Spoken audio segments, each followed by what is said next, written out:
माझ्या आईची आठवण सुद्धा मला येत नसे. आई, पण यात माझी अशी प्रायव्हसी कुठे आहे सांग. मला वाटल काही चेंजेस करावेत, किचन सगळं नव्या पद्धतीने बनवून घ्यावे, तर ते मला आई करून देणार नाहीत. कारण त्यांचं एकच पालुपत सुरू असते. मी किती हौसेने सगळं घर सजवले, कमी पैशात सगळं केले, त्यात माझ्या आठवणी आहेत. घराचे पडदे असोत किंवा छोट्या छोट्या वस्तू, प्रत्येक गोष्ट त्यांची आहे. यात माझं काय आहे सांग. मग जर मलाही माझं स्वतंत्र घर असावे, ते मी माझ्या पद्धतीने सजवावे अस नाही का मला वाटणार. बरोबर आहे राधिका तुझं, पण तुमच आताच तर लग्न झालंय. तुझ्या सासूबाईंना जरा तुझ्या सोबत रुळू तर दे. प्रेमाने आणि मायेने जग जिंकता येते बाळा. मग तुझ्या सासूबाई तर मनाने प्रेमळ आहेत.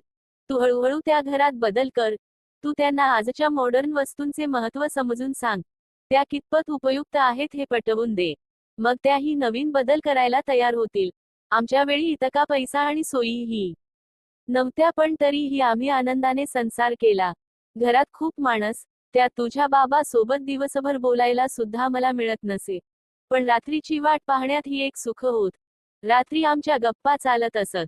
मध्येच कोणीतरी काही मागायला यायचे. मग थोडे डिस्टर्ब व्हायचे, पण त्यात पण एक आनंद होता. एकमेकांची खोडी काढत चिडवत घरातला प्रत्येक जण आनंदात आणि समाधानी असायचा. आम्हाला तेव्हा हे तुमचं प्रायव्हसी वगैरे शब्दही माहीत नव्हता. पण एकत्रित राहण्यात मजा होती.